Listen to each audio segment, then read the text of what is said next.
Support for this podcast comes from Frito-Lay and the 2023 Snack Bracket Championship. The Frito-Lay Snack-A Challenge is underway, and fans are voting on their favorite snacks to crown champion. We're talking about prime-time matchups between the best 64 snacks in the land. Will Ruffles Ridges reign supreme? Can Doritos defend their dynasty? Or will Smart Food use their smarts for a surprise upset? Only you can decide. Get in on all the action for a chance to win up to $1,000 or a year's worth of snacks. Let your snacks be heard. Just go to fritolaysnacket.sbnation.com to vote and enter for a chance to win. No purchase necessary. Sweepstakes ends April 3rd, 2023. Void where prohibited. Year's worth of snacks awarded in the form of 52 coupons, each good for one bag of chips. See official rules at fritolaysnacket.sbnation.com.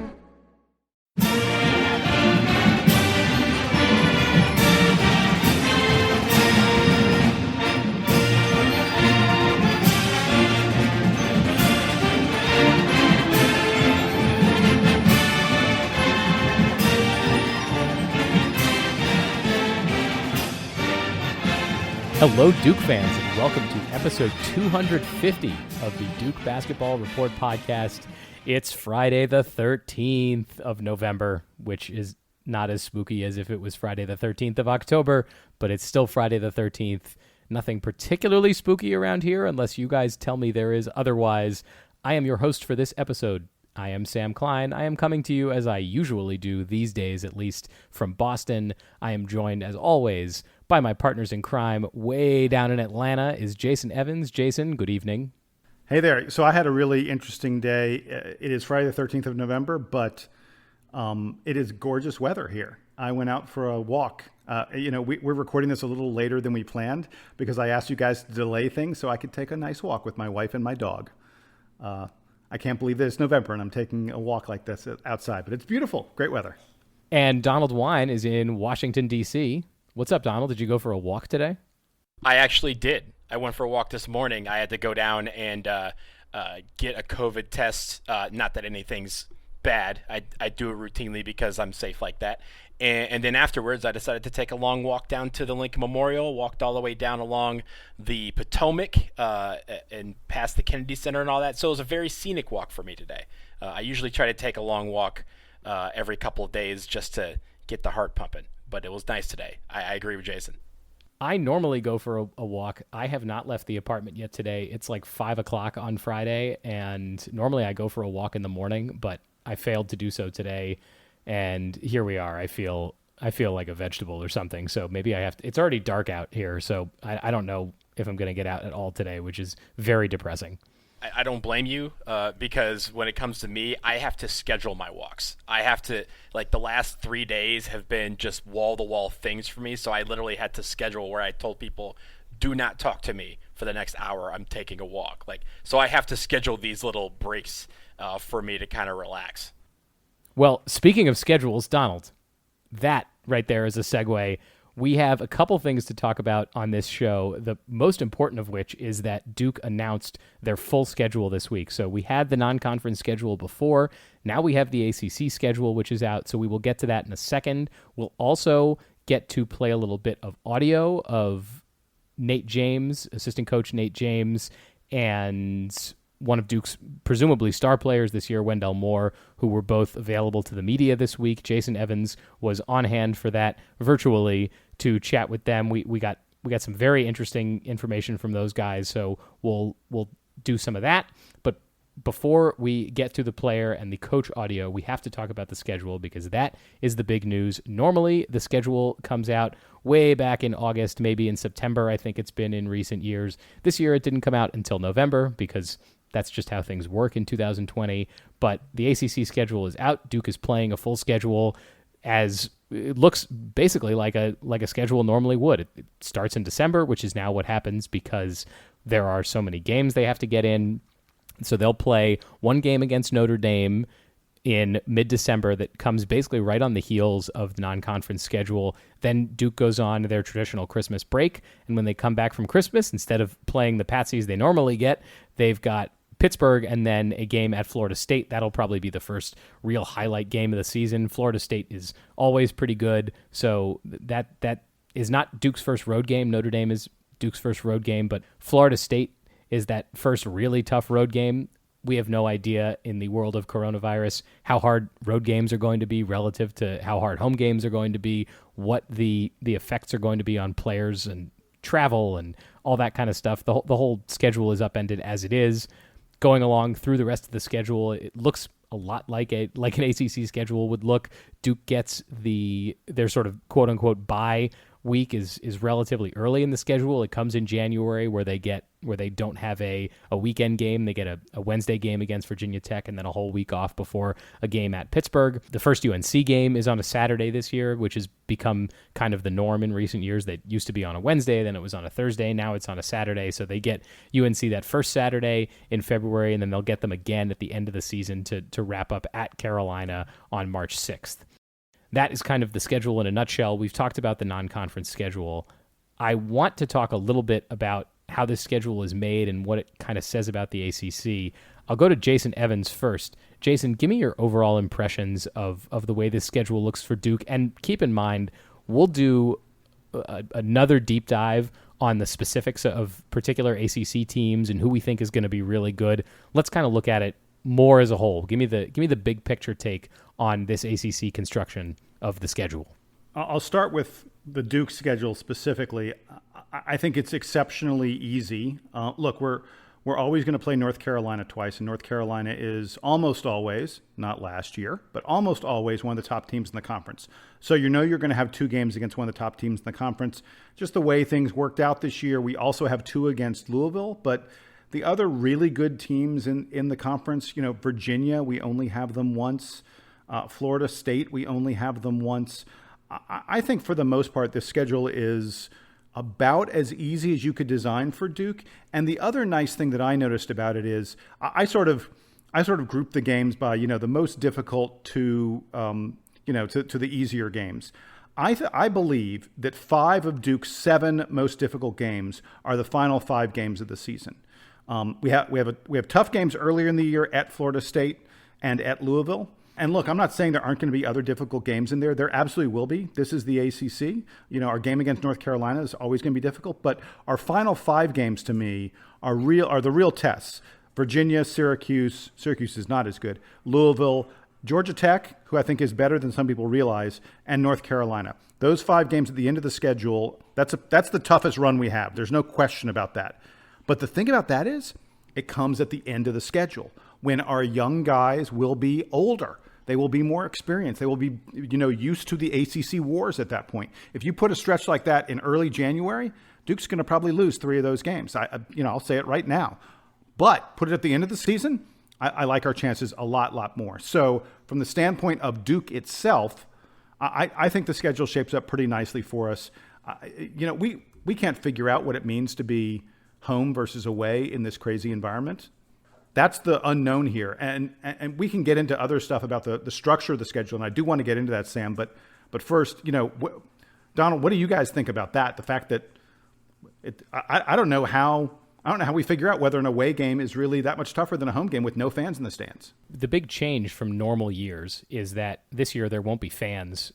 Certainly at Duke games, I don't think there are going to be fans at any ACC games, or if there are, we don't know that yet, and it will be likely very limited. So, Donald, how do you think that shapes up, affecting Duke, affecting other teams? What's kind of the vibe going to be like with no fans in the stands? Well, we've talked about it a lot. It means that guys are going to have to create the energy that the fans would usually have, and they can't fully replace that. They're never going to fully replace the crazies. And I'm sure other teams are looking at a trip to Cameron, they're going, oh, good, we don't have to face the crazies. It neutralizes at some point the home court advantage. But our guys have to be diligent about making sure that home court advantage remains intact with regards to the shooting lanes, all these things that they've been working on in Cameron, these scrimmages that they're doing. They want to make sure that they can replicate a game experience in this new world, in this new environment. And I think when it comes to, and really when you think about the schedule, Jason, you alluded to a lot of the games that we've seen, but one thing that's overarching from this schedule, that the first thing that stood out to me is we only have some random dates. We don't have solid dates for a lot of these games. We have, at Virginia Tech is on January 12th or 13th, Pittsburgh home on December 29th or 30th. there are no times associated with this. We can obviously assume that we'll have some 7 p.m. games, some 9 p.m. games, some on the weekends that are like that noonish thing. But I really think that all of this is just, hey, we know who we're playing, we know about when we're playing them, but all of this is up in the air, and you've seen it across the country right now. Having half of college football is canceled this weekend. Miami has already canceled their basketball opener because of COVID, and that's scheduled for November 25th.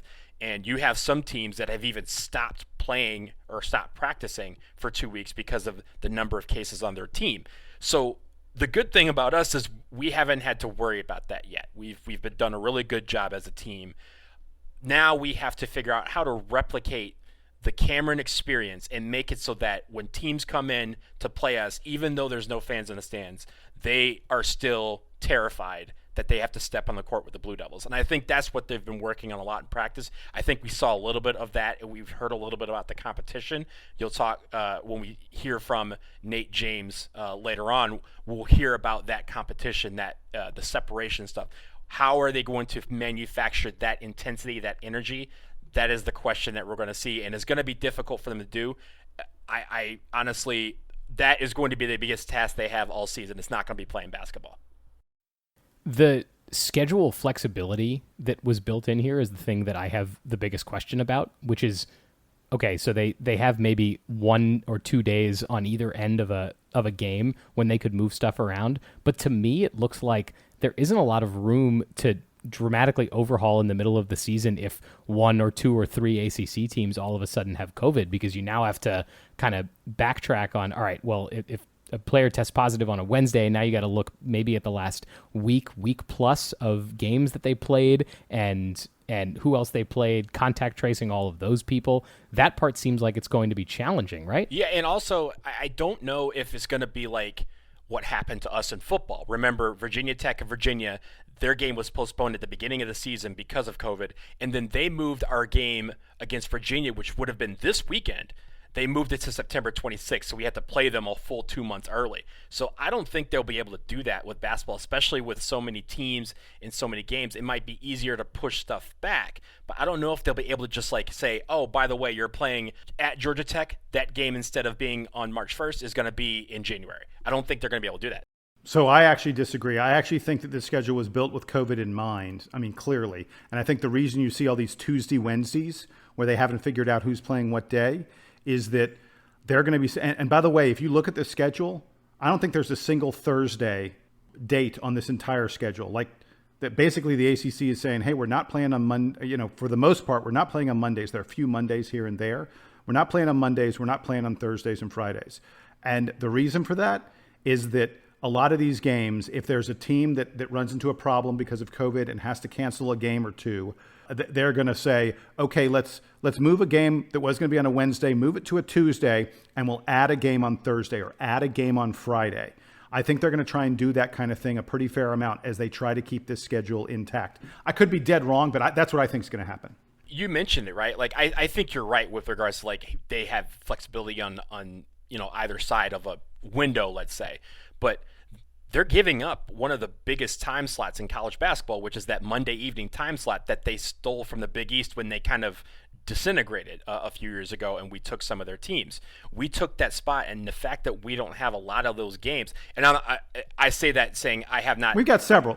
Let's be clear. There are a number of them on the ACC schedule, but most ACC teams have like 1 or 2 Monday dates. Yeah. And that was the game where we would look at that schedule and we go, we're going to be on Monday, that Saturday, Monday back, flip is going to be at least 3 or 4 times for us because they wanted us on that Monday night time slot up against like Monday Night Football or whatever, or playoffs or whatever. So I think when it comes to this schedule, my concern is not necessarily that like Wednesday to Thursday or Thursday to Friday. It's January 5th to January 30th or January 5th to March 5th. Like those are the things that I'm worried about, and I don't know how flexible that schedule is on that end. I think that's the big concern, and the question then looking at the end of the season is how willing is the NCAA to punt the basketball tournament into April or May to accommodate it happening. So like this year, they canceled the tournament because things got out of hand so quickly and there was just no way to start bringing all these teams together.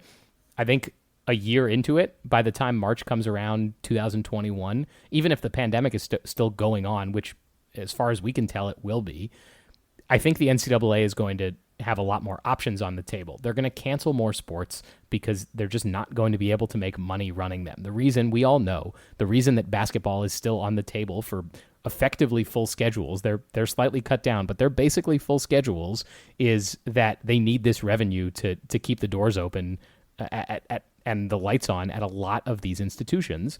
And you wonder how flexible they're going to be with moving it. And now is I think it's a great time to be talking about it, because as we speak, the Masters is going on down in Georgia, not far from Jason Evans, and it is November. Normally the Masters is played in April, the weekend after the NCAA tournament. So the Masters decided we can pull this off. We can do it this way. How flexible will the NCAA be in making that schedule change? Because I agree with you, Donald. I don't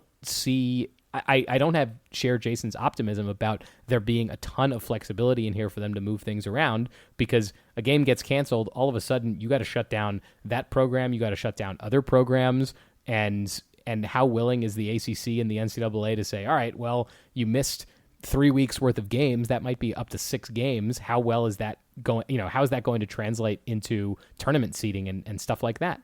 Well, the only thing I was going to say about it is I'm not optimistic that they're going to get through without having to do, without having some team shut it down. I mean, look, Sam, you alluded to it earlier.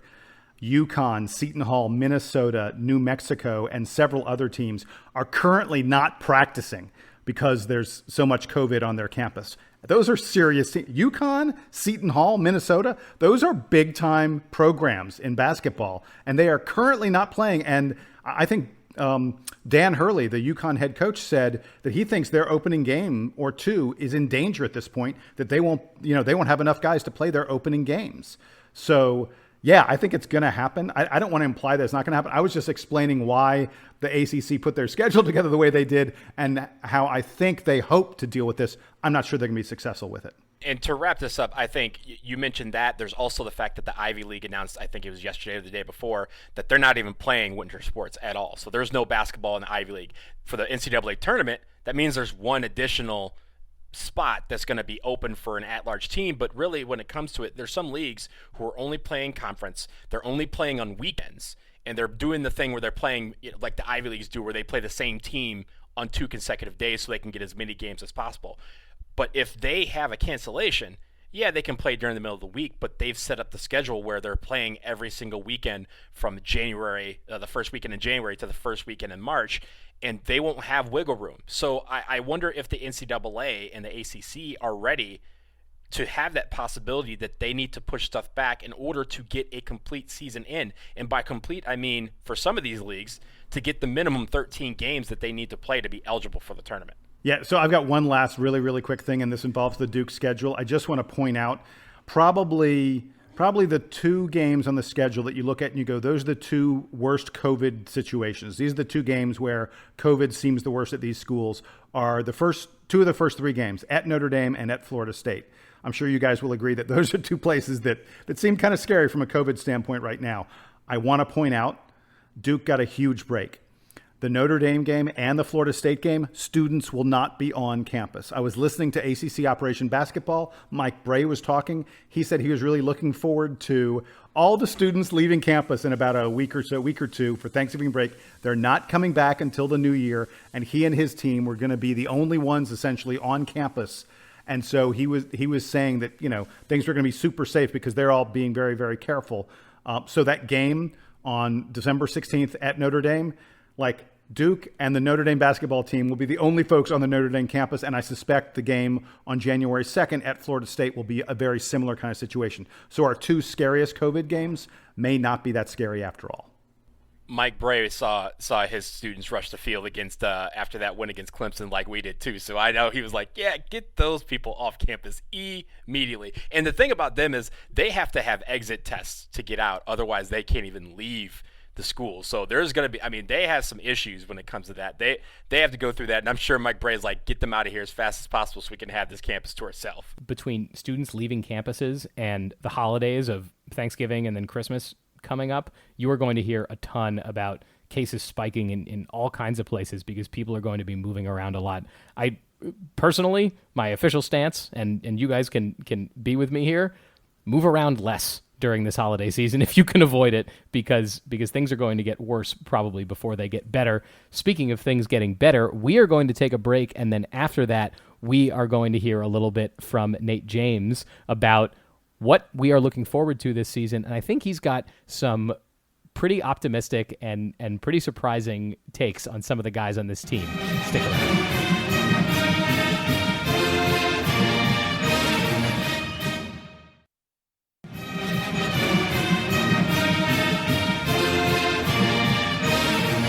Welcome back. We are going to get into some player and coach audio now very quickly. Jason got a chance with a number of other members of the media to catch up with Nate James and Wendell Moore this week. So first we're going to hear some questions that Jason Evans had for Coach Nate about who the best players on the team are this year, maybe some confirmation about who the starters are going to be, and what the rest of the rotation is going to fill out behind them. So take a listen.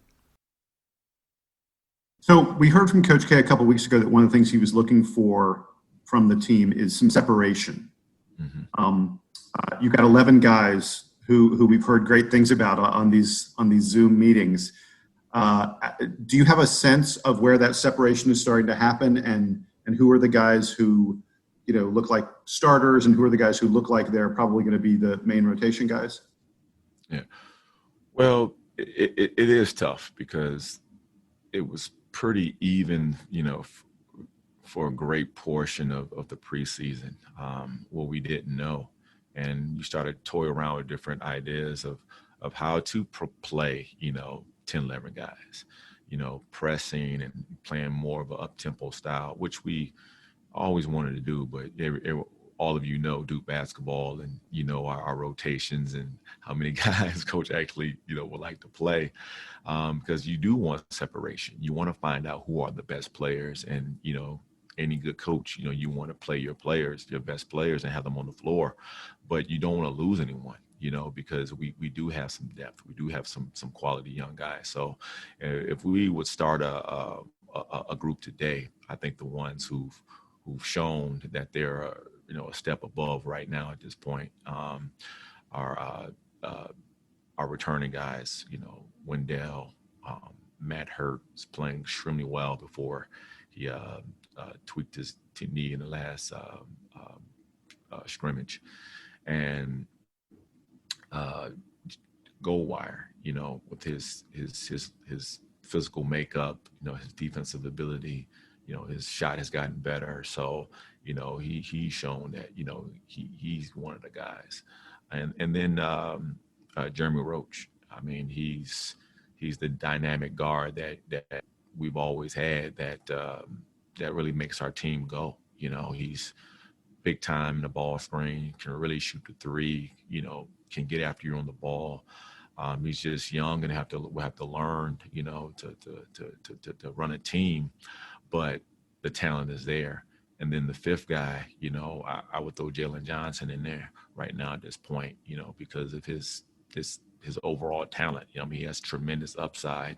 So that unit has looked really good at times. And the guys kind of the sixth, seventh man, eighth man. I would throw a DJ, a Mark Williams, Henry Coleman in there, and those 6th, 7th, 8th, 9th guys. Sometimes they flip flop from day to day, but I think that would be the starting five if we had to go.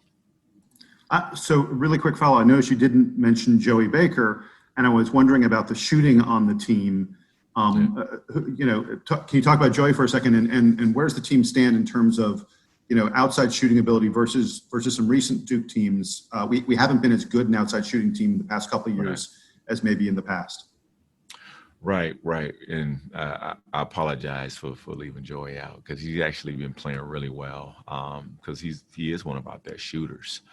And I think if I would have to, I want to say rank this team as being, I don't know where we would be compared to some other really good shooting teams, but you all know and watched us. We've had some not so good shooting teams, outstanding players, whether it be interior guys or just dynamic wing slashers, drivers, scorers, but just flat out, top to bottom shooting. I put this team up there. I mean, Jeremy Roach can really shoot the ball.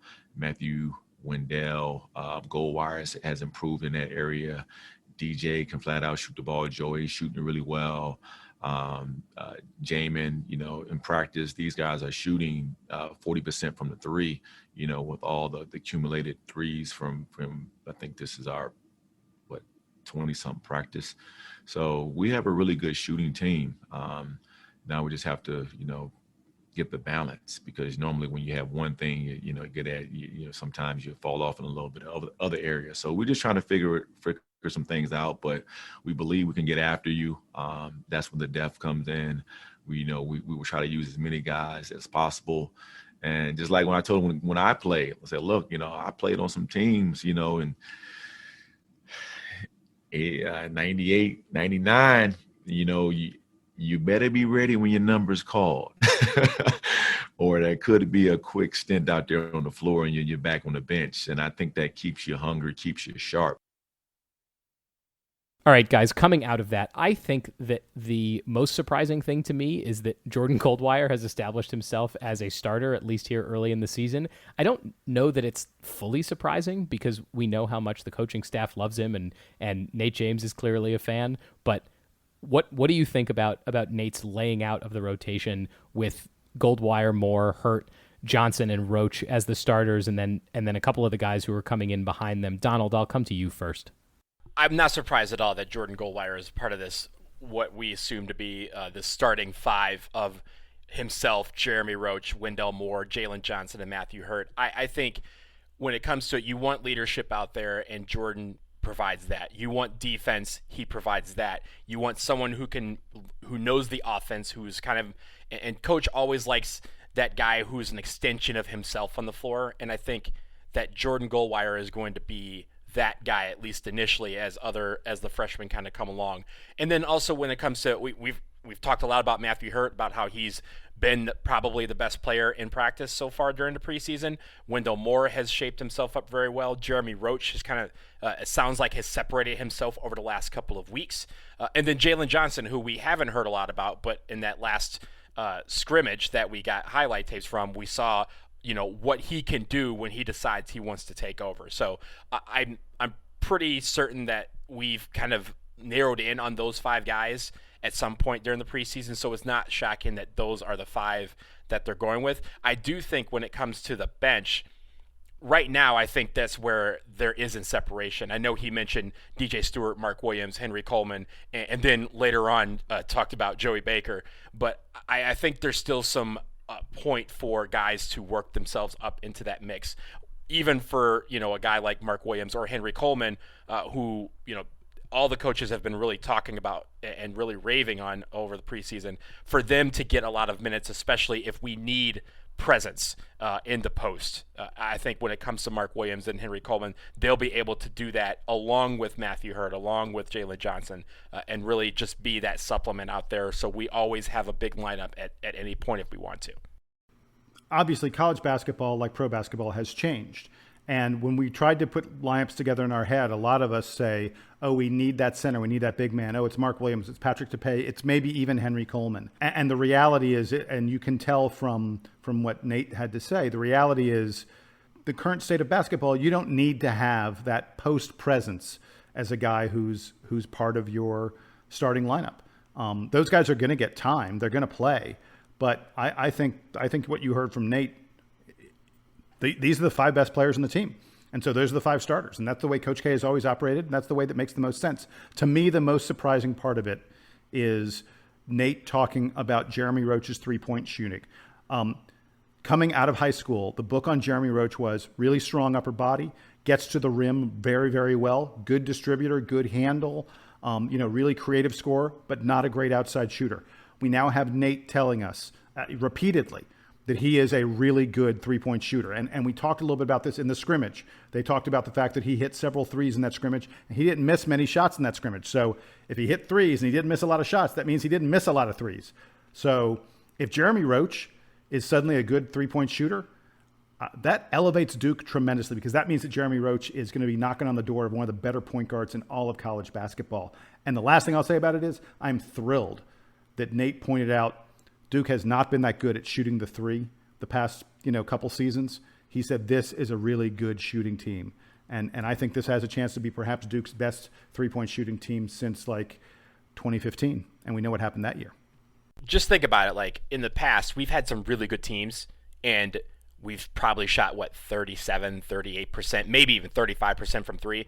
If those teams were shooting 42% from three, like that extra 5 or 6 or 7%, how badass would we have been? Let's not get crazy. 5 years? 40%. If you shoot 40% from three, you are a really good three-point shooting team. Ain't no way. We ain't shooting 42%. If we shoot 42%, get out the scissors now. We're cutting down nets.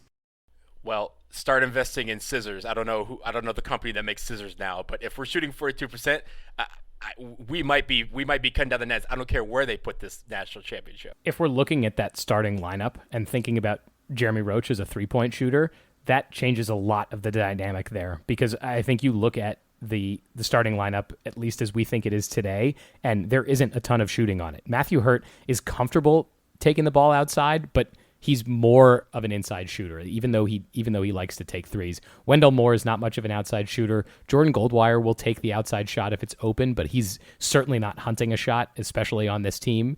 And Jalen Johnson, we really don't know. We assume that he's more of an inside shooter, but haven't seen him at game speed in college yet. So Jeremy Roach having a 3-point option out there is going to be huge for Duke, and then being able to go to the bench for multiple guys like Joey Baker, like DJ Stewart, is going to be really important for Duke. I did want to move on and play a little bit more. We got Nate James. We'll hear from a couple different reporters here asking him questions, but talking about a few different guys on the team and the way their skills have been developing. I think you'll find some of this pretty interesting too.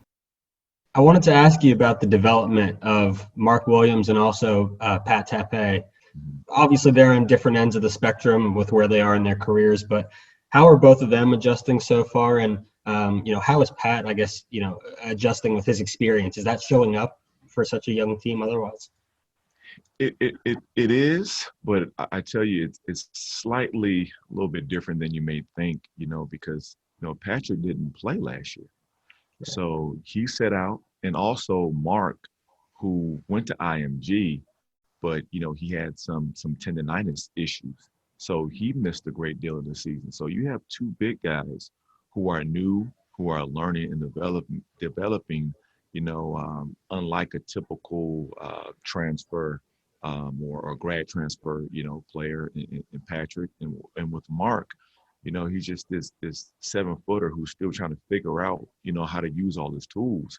And because the level of play at his previous high school, before transferring IMG, the speed, the athleticism, just the physicality of each and every practice, those two guys are learning a lot. Patrick, because he's older, he's just stronger right now. And I think he's really trying to impose his will on all the guys that he's kind of going up against. So I really like that about Patrick. Both kids, though, whatever you tell them to do, they try to do it to the best of their ability. And with this group, I can kind of go down the list, and I'll probably sound like a broken record, but all the players, they love being in the gym. They want to get better, and they are extremely easy to coach. Now, I just hope that remains to be true when we actually start playing, against a real opponent. But those two big guys have brought it every day, and I like that. Is Pat, would you say, further along because of that layoff, or because of the injury? Is he further along on the offensive or defensive end so far? Defensively, I would say for sure. He does a great job in the ball screen. He moves his feet. He doesn't talk a lot, but the one thing you need to do in the ball screen is call it out, and he actually does that a great deal. So I foresee him being a guy that, we face an opponent that runs a lot of ball screens in their offense. He can really move and blow up, and disrupt a lot of the plays. And he rebounds. So if you can guard the post, guard the ball screen, play with a level of physicality, which leads to rebounds, which is probably our best rebounder, that equates to, being able to help us. And, obviously the teams that we play, they have, pretty good big guys. So I think everyone will be called upon, and he will be one of those players. Thank you so much. Hey, Nate. Good morning. Hope you're staying dry. I'm trying, man. It's raining cats and dogs out there today. It is here in Raleigh, too. Speaking of guys who didn't play a lot last year, Jalen Johnson had a really unusual season, even by 2020 standards. Has he caught up to all the time he missed? What are you seeing from him? What are you expecting from him this year? Well, again, just like Mark, he transfers to IMG as well. And we were all so excited because we know the level of talent, not to just their opponents at IMG, but in their practices. They have, 10 players that are going to all go Division I. And unfortunately, with his injury and not playing there, you have to adjust to this level of talent. And it took a while to kind of find a stride and how hard you have to work, and things just don't come easy. It could be a walk-on that you're going against, but that walk-on has been our program, for 2 or 3 years, and is a little bit older and is going to challenge you probably a little bit more than you expected. So I think he's finally trying to understand that you have to bring it every day. And now that he's being more consistent and stringing some days together, with his natural talent and ability, he's going to be one of the best, especially in the open floor. He can really get out and transition, big time athlete, and his passing ability. I haven't seen too many guys, and I've been around, obviously, been here at Duke. He's really a pass first, player.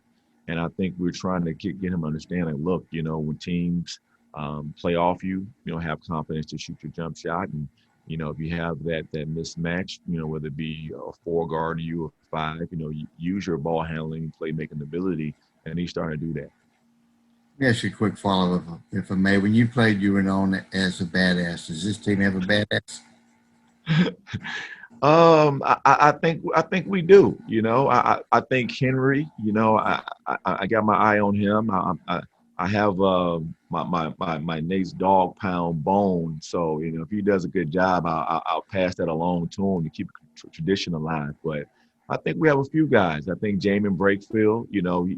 He's played at a high level, and I look forward to seeing him. Get out there and get a little rough, tough, and bump some guys around a little bit. What you might say, Jordan? Oh yeah, well he's already proven to get after guys, so that's the pit bull right there. So I'm more concerned about the younger guys and what they're going to bring.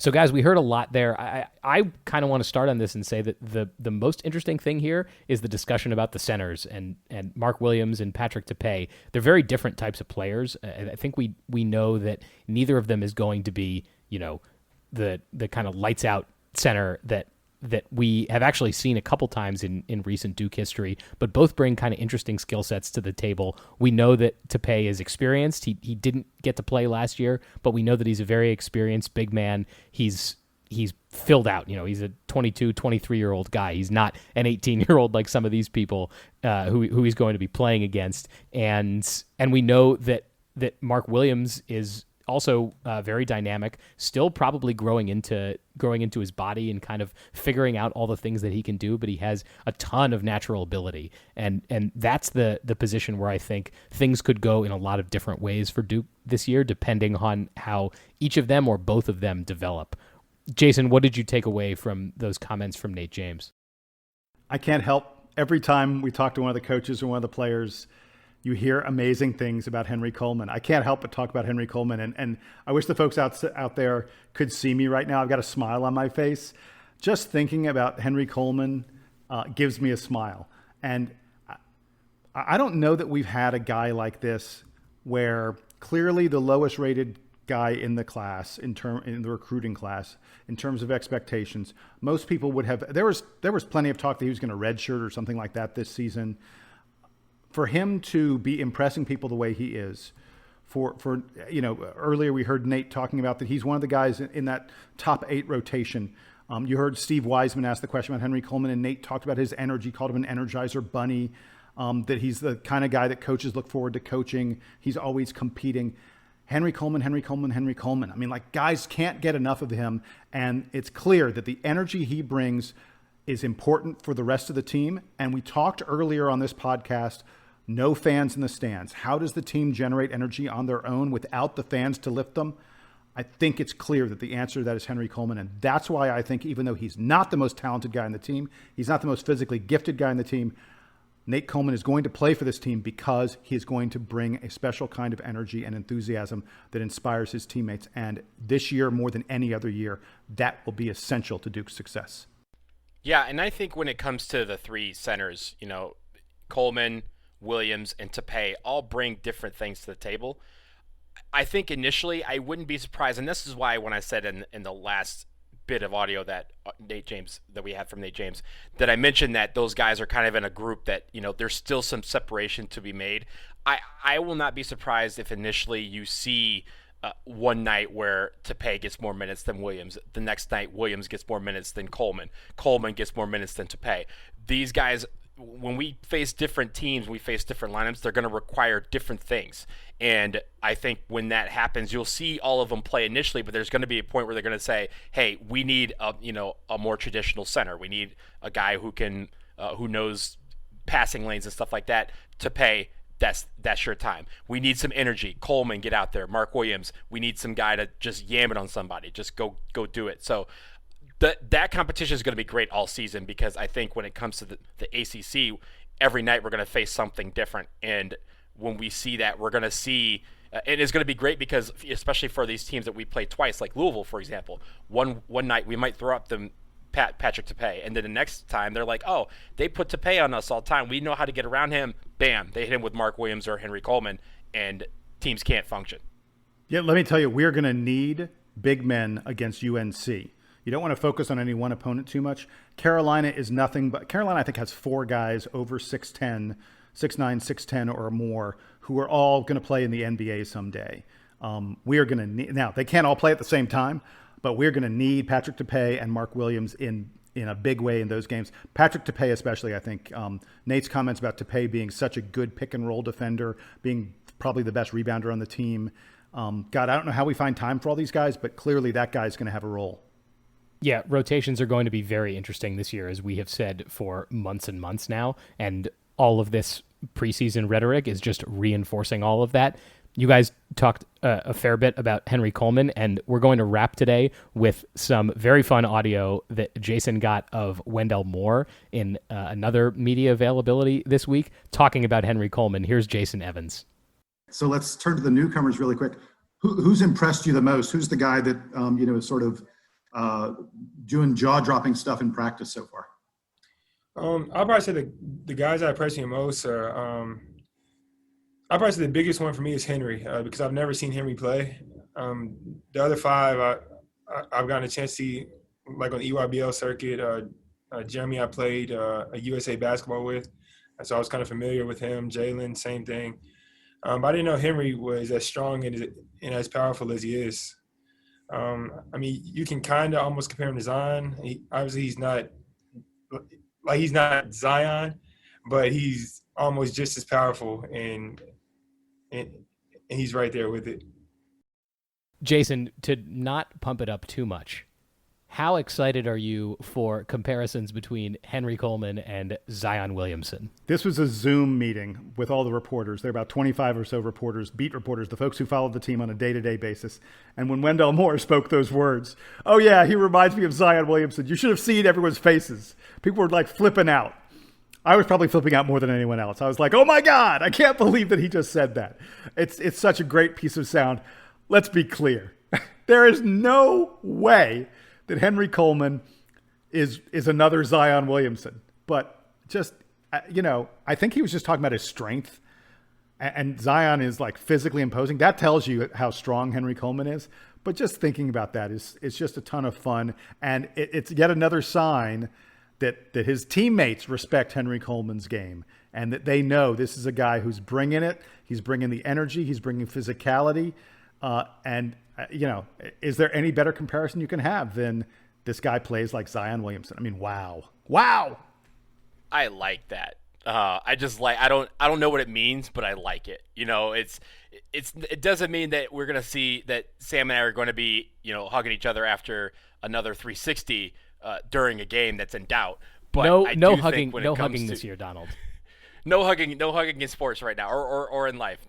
6 feet. We'll do a virtual like hug like that. But when it comes to Henry Coleman, if you're being compared in any facet of your game to Zion Williamson, that is, you're on the right track. You're doing something very, very good. So I'm really looking forward to seeing what this means on the court. But if we have a guy that's physically imposing and stuff like that, we are going to need that this year as well, because some teams like to bully us, and in the past we've had some guys that would be like, no, you're not going to bully us. I don't care. You can try it with them, but I'm on the court now, and that's not happening. So if we have one of these guys that's kind of, I don't want to borrow a hockey term, but kind of the enforcer out there, if Henry Coleman can do that at times during the season, no one's going to step to us. We're going to be just fine, and that'll give us more avenue to do what we want. And as a reminder, we heard from Nate James earlier. One of the reporters asked him about, hey, Nate, who's the badass on the team? And Nate goes, oh, that's Henry Coleman. I mean, like, there's no question about it. He's the man who's going to do all the little stuff for you and do it in a physical way. So we will leave you with that bit of positivity as you go have sweet dreams about Henry Coleman and the effect he is going to have for the Blue Devils this year and hopefully for a few more years to come. That will do it for this episode, though. We will be back very soon. Again, we have another fun interview teed up for next week. Not a guy who is currently in the program, somebody who graduated from the program. So that's your tease for next week. The season is coming up soon, so of course we have the stats prediction game coming. Duke might play a football game again. They're not playing one this weekend, but maybe they'll get to play one next week. So all of that and more to come. So stick around to the podcast, and we'll be back in your feeds very shortly. Don't forget, if you have a question for us, you can email us, dbrpodcast@gmail.com. Questions, comments, concerns, send us photos of your wedding where you are wrapped in a Duke flag. Anything like that is great fodder for us. Also, don't forget to rate and review us on whatever service you use to listen to podcasts. 5-star ratings can get you read comments on the show, so that also helps. And I think that is going to do it for us. So this has been episode 250 of the Duke Basketball Report podcast. For Jason Evans and for Donald Wine, I'm Sam Klein. Duke Band, take us home.